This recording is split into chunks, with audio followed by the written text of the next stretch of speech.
On election night 1855, Louisiana glowed with lantern speeches and laughter. Free men raised their glasses celebrating the power of their vote. But just beyond the riverbank, beneath the twisted arms of an ancient cypress, another kind of judgment stirred. A slave named Samuel Duplessis gripped a rope, his silence louder than any speech. That night, democracy was not written on paper ballots. It was carved in shadows. What happened under the cypress would haunt generations. Before you see how this story unfolds, tell me in the comments. Do you think Samuel found freedom that night, or only death? Election day in Louisiana was a carnival for the free. In New Orleans, torches blazed, speeches rang, and carriages rattled through crowded streets. Even in the countryside, on plantations tucked along the Mississippi River, masters dressed in silk and paraded their power with wine and violins. To them, the vote was proof of liberty. Yet a mile away from the music, deep in the swamp air of St. Landry Parish, liberty had a different meaning. At the edge of a sugar field, beneath a bald cypress older than memory, a boy named Samuel Duplessis had grown into a man without a single right to his name. Samuel was born in a cabin where the roof leaked and the floor was nothing but dirt. His first lullaby was not sung in peace, but in defiance, his mother's voice straining to cover the crack of a whip. She whispered stories of ancestors stolen across the ocean and men and women who had danced under African moons. Samuel would listen, clutching her hand, breathing in the smoke of the fire pit, the damp mold of the walls. She once told him in a hushed tone that trembled with both warning and hope, "Don't let your silence become another chain." Those words would return years later, like a seed buried in mud waiting to grow into something sharp. Life on the plantation was a lesson in contrasts. The maison de maître glittered with polished chandeliers and imported cutlery, while the cabin sagged with hunger and mosquitoes. Children of the enslaved learned to pick cane before they learned to read their own names. Samuel's palms blistered before his voice even changed. Work in the fields was endless, measured not by hours, but by the rising and falling of the overseer's whip. Cane stalks cut like razors, sap burned like acid, and the humid air pressed into the lungs until each breath felt borrowed. And yet in the quiet, there were fragments of beauty. At dusk, when the day's labor finally broke, Samuel would slip away to the cypress at the bayou's edge. Its roots rose from the mud like giant knuckles, its branches spread as if holding the sky itself. Around it, fireflies flickered, glowing softly like scattered stars. He would sit there, rope in hand from hauling logs, and for a brief moment, he could pretend the air belonged to him. The swamp smelled of rot and life, all at once an eternal reminder that even decay could feed growth. Samuel did not laugh much. He did not sing with the others. His gift was watching. He learned to read the tilt of a foreman's hat, the rhythm of patrol boots, the careless sway of a drunken man's steps. His silence became his shield, and soon it became a weapon, an invisibility that let him survive. Children avoided his gaze, sensing storms behind his eyes. Old women prayed for him at night, fearing the fire they glimpsed but never dared name. In the quarters, silence was survival. For Samuel, silence was also promise. There was one small pocket of joy. Her name was Marianne. She carried buckets with him, whispered jokes across the rows, and when she smiled, even the cane fields seemed lighter. Together they dreamed of coins saved, of perhaps one day buying a sliver of freedom. They hid a pouch of pennies and nickels in a scrap of cloth, buried it beneath the cypress roots as if planting a seed of their own. Marianne taught him a song once, a Creole folk tune hummed under her breath when the nights grew heavy. Samuel tried to sing it back, but his voice always cracked. She laughed, touching his arm, promising that someday they would finish it together. But the world beyond their dreams was brutal. Silas Beauregard, the overseer, cloaked in piety, quoted scripture by day and carried cruelty by night. His gaze lingered on Marianne, and one evening, her cry pierced the cabins. By morning, she was gone, sold south, traded like cane stalks in a market. Samuel clawed at the earth where their pouch of coins lay buried. He unearthed it, held it in his hands, then shoved it back into the dirt as if burying his own heart. The cypress stood above him, roots gripping tight to the earth branches, whispering in the humid wind. That night, the song Marianne had taught him caught in his throat. He hummed only the first few notes before silence crushed him. The carnival of Election Day carried on lanterns reflecting across the bayou waters, a celebration Samuel could see but never touch. To him, the glowing lights looked like fireflies mocking from afar. On one side of the river, freedom was toasted with wine. On the other, a man sat beneath a tree, his world collapsing. In his silence, something shifted. The patience his mother had begged for, the hope Marianne had carried, both hardened into a vow. If freedom would not come with ballots or prayers, then freedom would have to be carved by hand beneath the witness of the cypress. What began as silence would not remain silence forever, and soon the plantation would learn that the quietest men could become the loudest storms. The nights after Marianne vanished bled together in a blur of labor and silence. Samuel's body still bent under the cane knife, slicing stalk after stalk, but his mind drifted elsewhere. Each swing of the blade no longer felt like work, it felt like rehearsal. The pouch of coins buried beneath the cypress became a gravestone, a reminder of a dream stolen by men who spoke of order while trafficking in misery. Samuel walked past the cabins and sensed the weight of eyes on him. The elders muttered prayers, clutching rosaries, whispering that vengeance was a fire that could burn all. Yet no one spoke aloud, for speech was dangerous.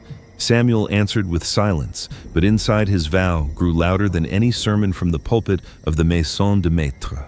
Silas Beauregard carried himself like a prophet. In the chapel on Sundays, he clutched his worn prayer book and spoke of God's order of obedience, of humility. His voice was smooth, practiced, almost tender.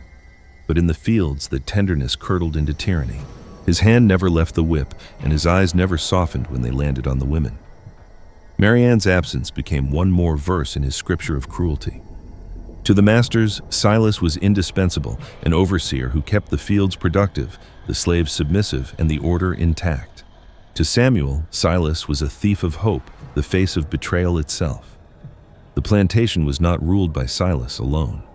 Ronan Red Malloy, the Irish foreman, staggered through his duties with a flask at his hip. He lashed out with his whip not from discipline, but from habit, cracking it across backs whether the rows were straight or not. His laughter was as heavy as his stench, the sound of rot in human form. Beside him lurked another brute, a man who used fists and rope with equal pleasure, leaving bruises on the bodies he considered property. And then there was Etienne, the planter's son, barely a man, yet already bloated with arrogance. He prowled the cabins with a smirk, speaking French lullabies, twisted into threats, treating women as diversions rather than humans. Together, these men formed a wall of oppression, a trinity of greed, lust, and hypocrisy. Samuel studied them with a quiet patience. Every step, every gesture, every pause before a meal, nothing escaped him.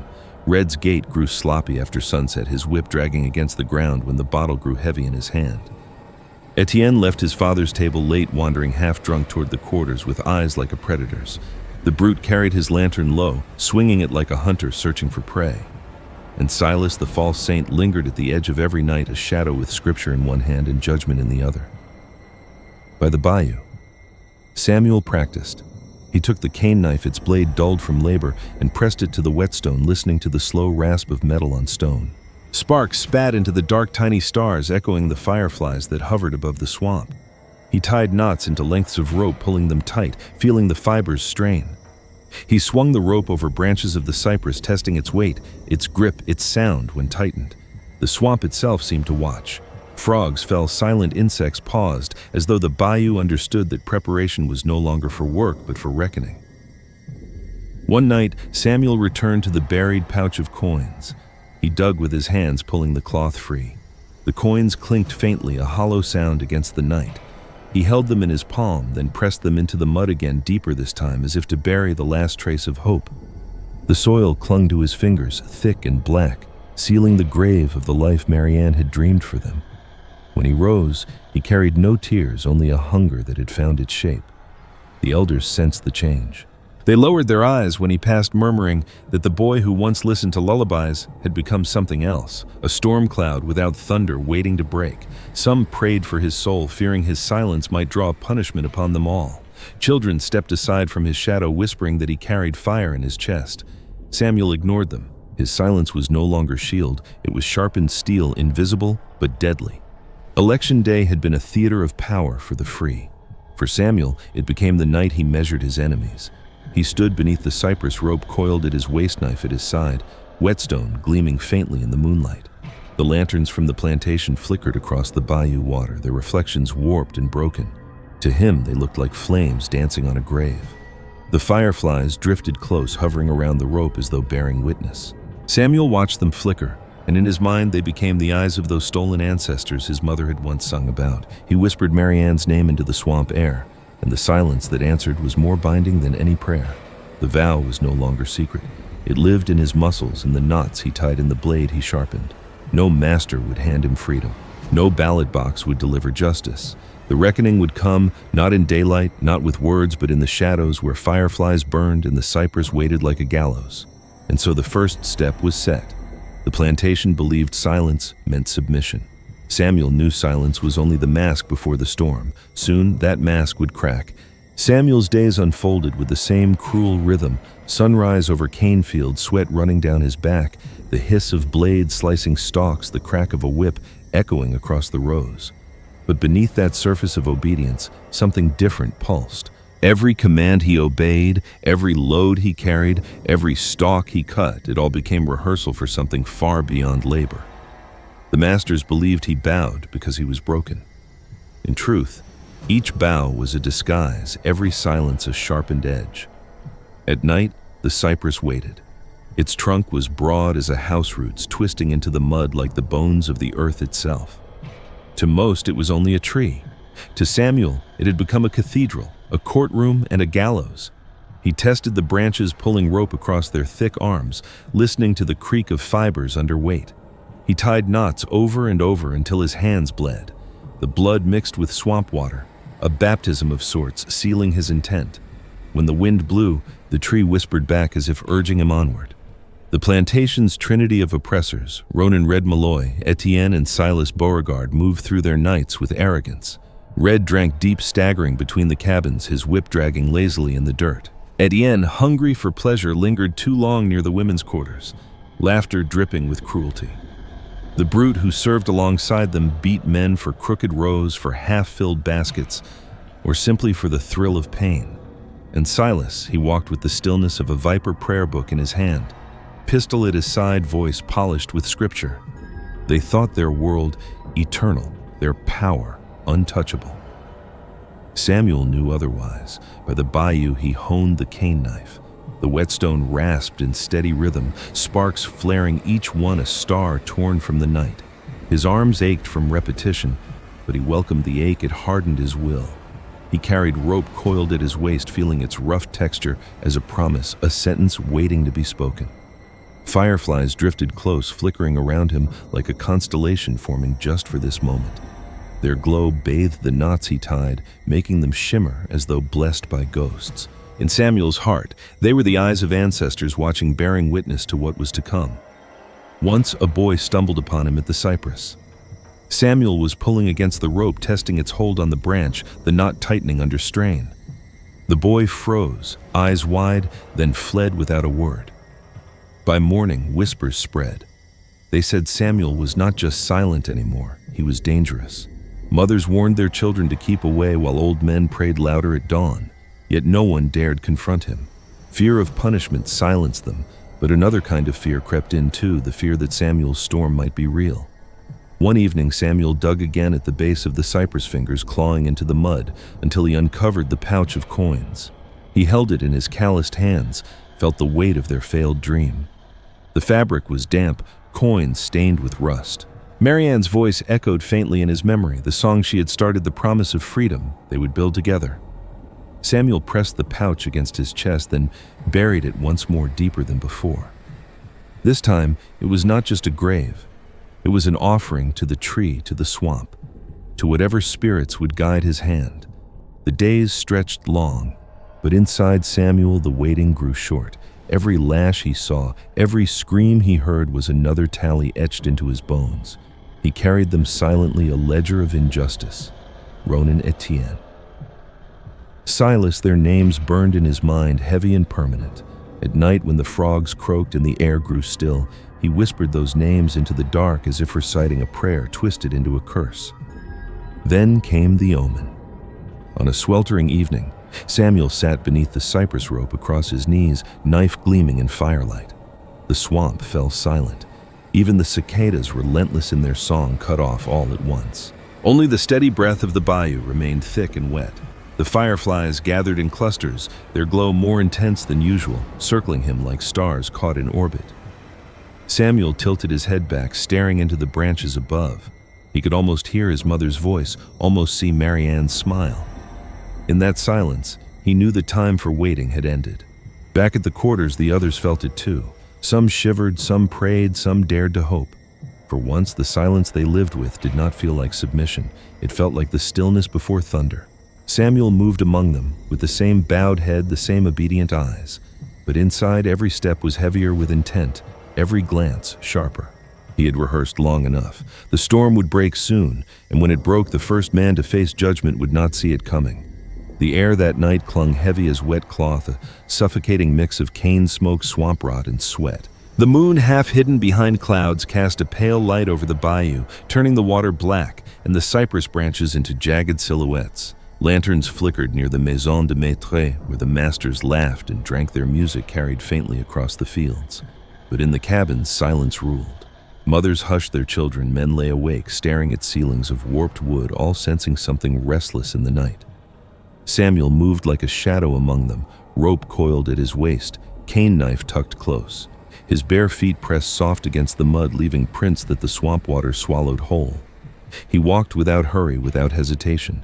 The weight of years had narrowed to this hour.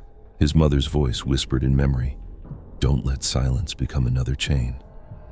Marianne's song played in his mind, broken halfway through, the unfinished melody beating like a drum inside his chest.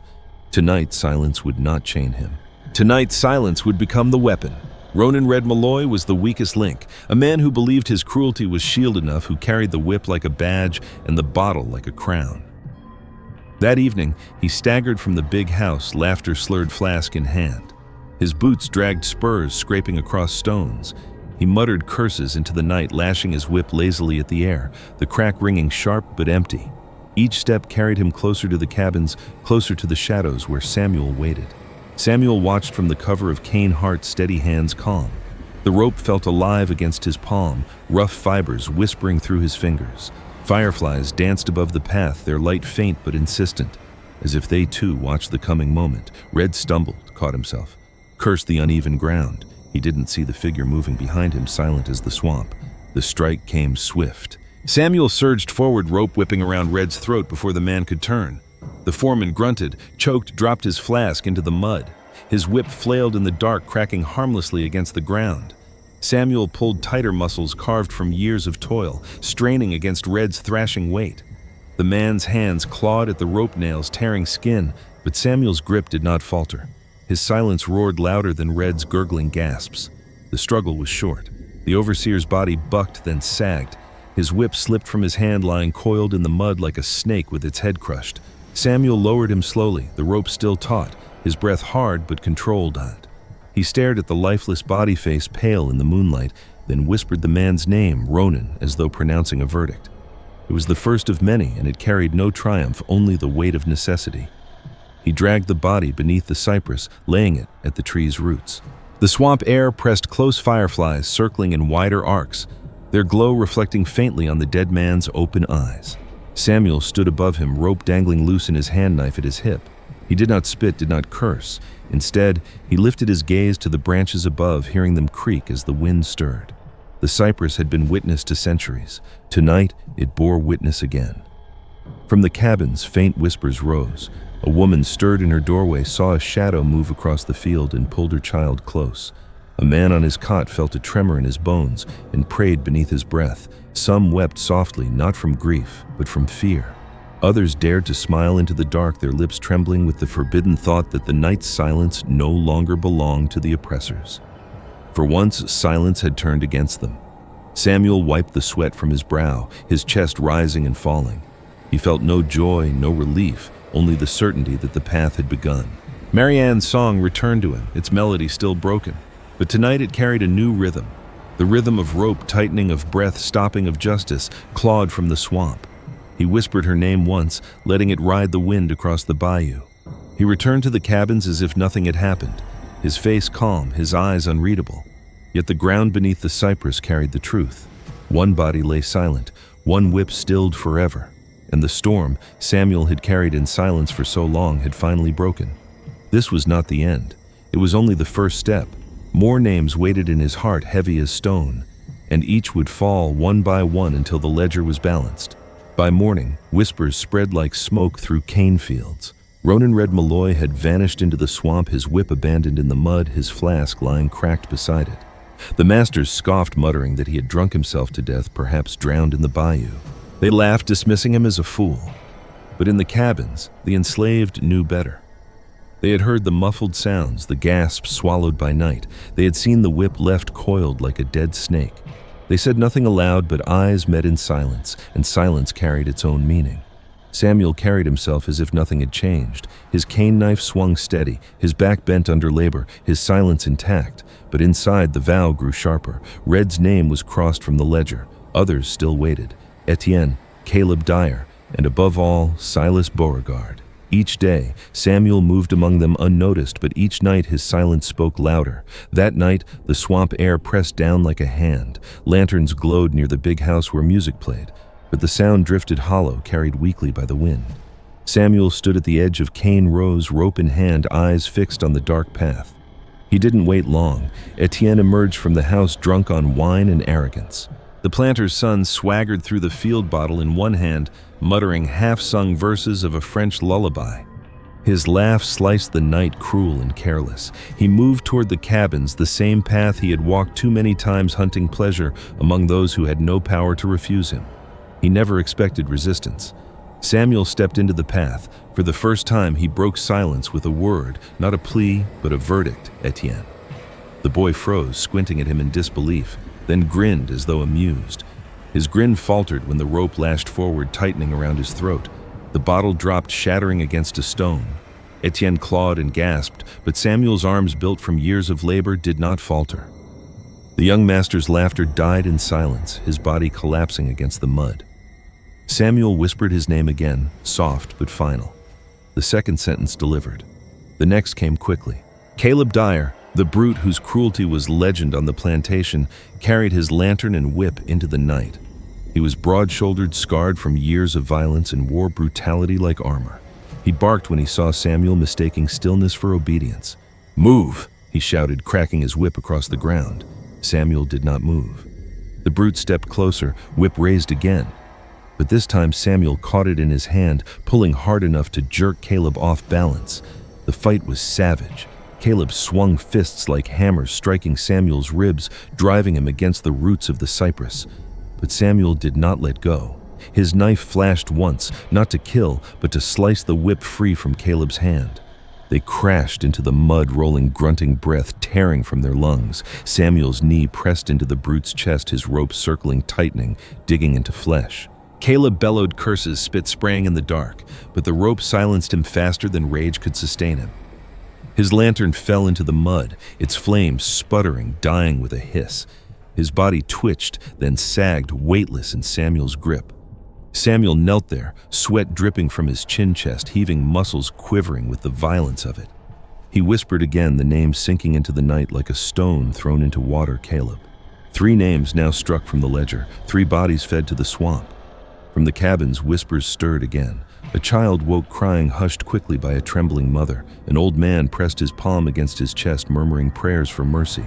But others felt something different, a pulse they had not known before, something dangerously close to hope. For once it was not their kin dragged into darkness. For once the fear did not belong to them. At dawn, Etienne was nowhere to be found. His bottle was discovered, shattered liquor seeping into the earth. Caleb's whip lay torn, his lantern drowned in the mud.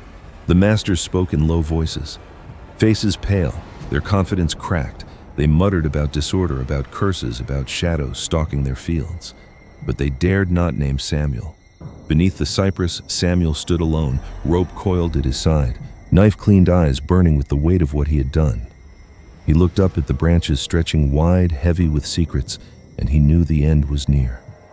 3 names were gone. Only one remained.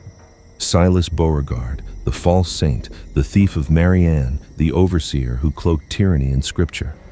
The storm had not finished. Its heart still waited, and Samuel would meet it beneath the same tree where silence had first become fire. The swamp felt heavier than ever, as if the bayou itself knew what was coming. Clouds smothered the moon, leaving only brief flashes of pale light. The air clung hot and damp thick with the sour scent of cane and the faint tang of smoke drifting from distant torches.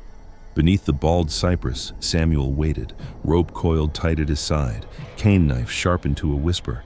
His body bore bruises from the fight with Caleb Dyer, but his stance was steady. The branches of the tree stretched wide above him like a gallows already prepared. Silas Beauregard appeared with the certainty of a man who believed himself chosen.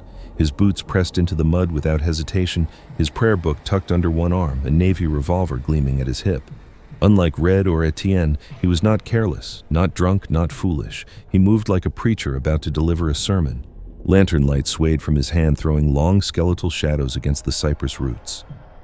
"So it's you," Silas said, his voice calm, almost tender. "I should have known. You think you can turn rope into justice? You think a slave can stand in judgment of God's appointed order?" Samuel said nothing. Silence had always been his weapon, and tonight it would speak louder than scripture. He loosened the rope, letting it hiss across the ground, the fibers rasping like breath. His eyes locked onto Silas, dark, steady, unblinking. The overseer lifted the revolver, raising it with a preacher's certainty. "Kneel," he commanded. The word snapped sharp in the humid air, backed by a pistol's iron promise. For a heartbeat, the swamp froze, two men facing each other, master and slave law and defiance, order and reckoning. The pistol fired. The blast split the night, echoing across the cane fields.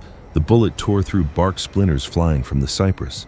Samuel lunged forward, seizing Silas's wrist before the gun could fire again. The revolver slipped, clattering onto the roots. They collided with brutal force fists, striking bodies slamming against the tree. Silas cursed, teeth bared, striking with the desperation of a man who had never been challenged. Samuel answered with the strength of years bent in toil, his muscles forged by endless labor. The fight rolled across the mud, their grunts tangled in the air. The lantern toppled, sinking into muck, its flame hissing out in smoke. Darkness fell heavy, broken only by the glow of fireflies swirling overhead, their light gathering like a halo above the struggle. The rope found its place. Samuel's hands worked with practiced precision, so circling, tightening, pulling. Silas thrashed, spit-flying nails clawing into Samuel's arms, but the rope bit deeper, dragging breath from his throat. For the first time, fear lit Silas's eyes. The scripture under his arm slipped into the mud pages, soaking ink, dissolving. The overseer who had cloaked cruelty in holy words now gasped like any man powerless before silence. Samuel leaned close, and when he spoke, his whisper was not Silas's name. It was Marianne's. Her voice, her laughter, her song cut short, the memory of her absence guided his grip. Each pull of the rope was for her, each breath of struggle, a note in the unfinished song she had left behind. Silas jerked once more, then stilled. The noose creaked, the cypress groaned, and judgment was sealed. His body hung slack against the branches, lantern smoke still curling from the mud. Fireflies circled his form, their glow casting him in ghostly light. Samuel stood beneath him, chest-heaving, arms trembling from the violence, but his gaze lifted skyward. Through gaps in the clouds, a handful of stars shimmered faintly. For the first time in years, Samuel made a sound. It was not laughter, not a sob, but a jagged release torn from the depths of grief and fury.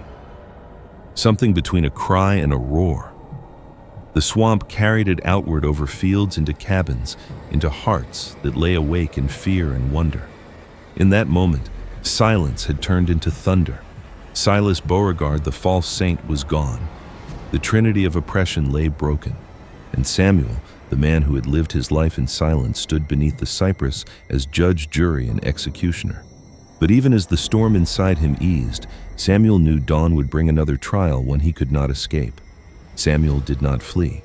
When the sky paled and shouts rose from the big house, when rifles glinted in the first light of morning, he was still beneath the cypress. 4 bodies swayed in the swamp air, their shadows crooked across the mud.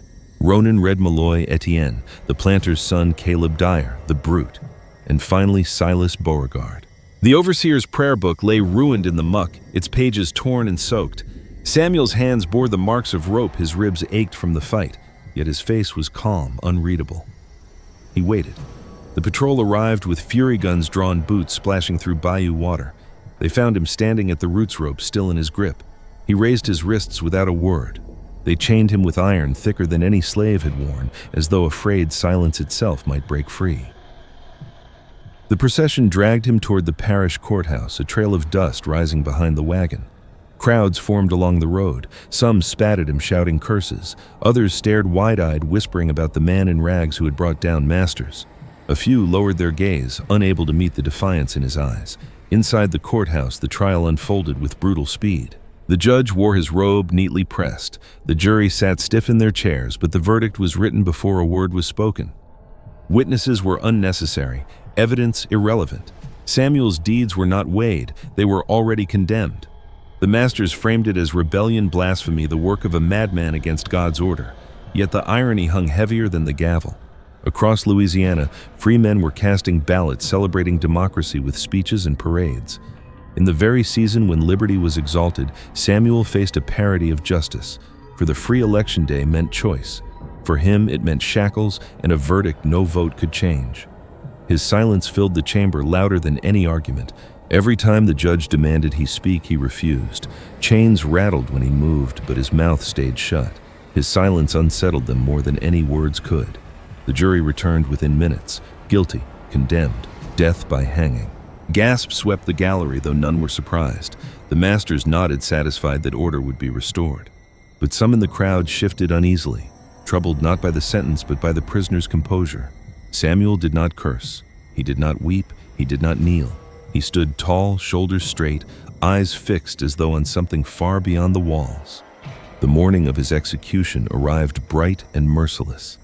The square filled before dawn, families crowding to witness, children perched on shoulders eager for spectacle. Women clutched shawls, murmuring prayers. Men spoke of justice, of punishment, of retribution. The gallows loomed, new timber cut for this very day, its rope swaying gently like a question in the wind. Samuel was led up the steps, chains clinking with each footfall, his bare feet pressed against the wood worn smooth by others before him. The hangman adjusted the knot, tugging it tight with hands that shook slightly under the weight of the moment. The crowd murmured, restless, as though sensing the paradox. They had gathered to witness the man who had used silence as his blade was about to be silenced by the rope.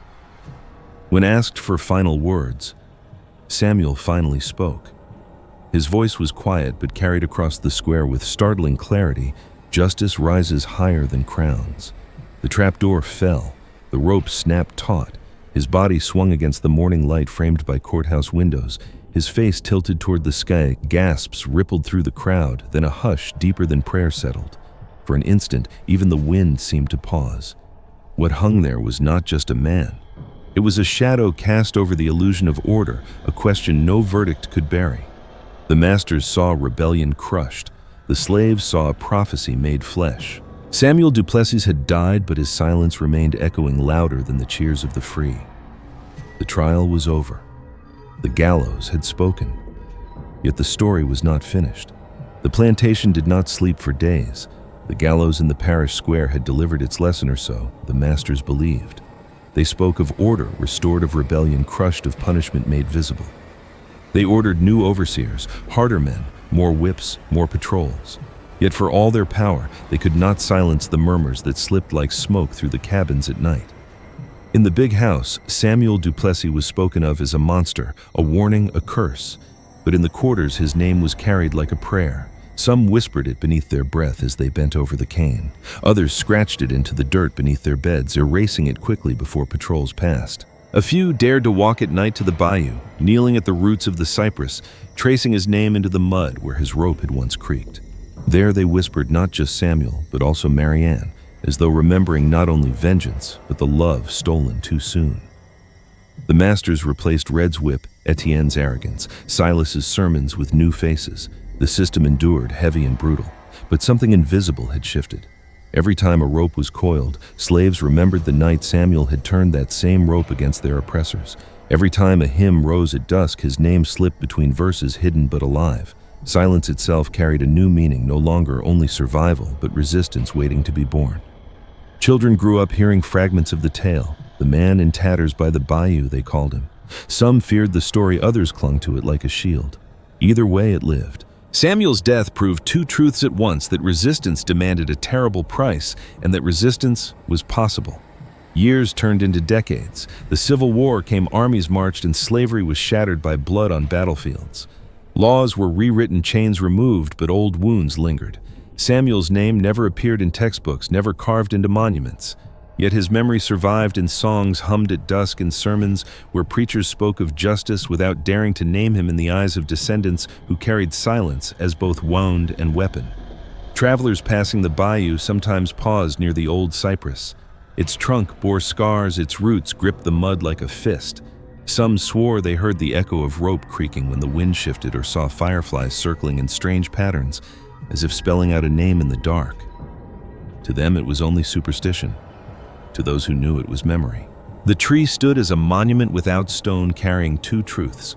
At once it had borne injustice, and it had borne judgment. Beneath its limbs, the line between crime and justice, blurred between vengeance and freedom, dissolved. It asked a question no court could answer: what is justice? Is it written in laws made by masters or carved by the hands of the enslaved? Is it spoken from pulpits or whispered through the silence of a man who refused to kneel? Samuel Duplessis died in rags, but rags can clothe dignity. He died as a slave, yet in his final act he was freer than those who claimed to own him. His silence remains not as absence, but as fire carried forward in memory. And so the question lingers, as heavy as the rope that once swayed from the cypress: was Samuel's vengeance justice, or only another chain of blood? The answer belongs not to courts, not to masters, but to us who remember.